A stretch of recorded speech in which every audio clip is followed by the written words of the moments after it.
මගේ නම ජී.කේ.එම්. රේණුකාද සිල්වා.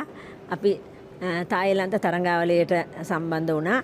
මේ තරඟාවලියට ගියේ රේඛා සංචලනීය කලායතනය නියෝජනය කරමින්. රේඛා සංචලනීය කලායතනයේ අපේ දරුවන් 14 දෙනෙක් මේ තරඟයට සම්බන්ධ වුණා. සම්බන්ධ වෙලා නැටුම් කණ්ඩායම් 3ක් මේ සඳහා ඉදිරිපත් වුණා. උඩරට නැටුම්, සුරබාවල්ලිය, පන්තේරු මේ හැම තරඟයකින්ම අපිට ජයග්‍රහණය කරන්න හම්බ වුණා. ඒ රටේ ප්‍රථම ස්ථානය ලබා ගැනීමේ වාසනාව අපේ දරුවන්ට ලබා ගන්න හැකියාව ලැබුණා. හොඳයි.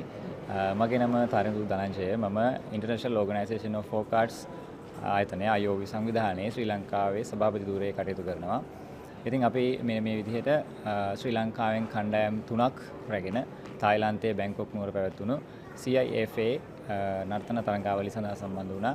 ඒ නර්තන තරඟාවලියේ සම්බන්ධ වෙලා අපේ ශ්‍රී ලංකාවට අපි ප්‍රථම ස්ථානය, ඒ වගේම සිව්වන සහ පස්වන ස්ථානයේ විදිහට ශ්‍රී ලංකාවට ජයග්‍රහණත් කළ දෙන්න අපේ සියලු කණ්ඩායම් වලට හැකියාව ලැබුණා.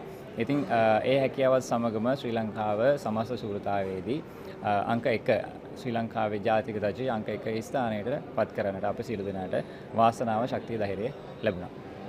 මින් ඉදිරියට බලාපොරොත්තු වෙනවා.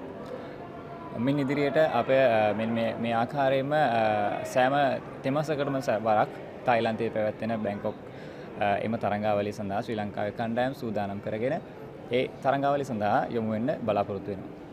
මේ තරඟාවලිය පැවැත්වෙන්නේ කවදද කවදාද? දැනට පහ වුණ එකද? මේ තරඟාවලිය පැවැත්වෙන්නේ කවදද කවදාද? ඔව් මෙම තරඟාවලිය මෙම මාස 3 වෙනි දින සිට 8 වෙනි දින දක්වා විශේෂ උත්සව සහ තරඟ විදිහට පැවැත්වුණා. 4 වෙනි දින එනම් නොවැම්බර් 4 වෙනි දින මෙම තරඟාවලිය පැවැත්වුණා බැංකොක් හිදී.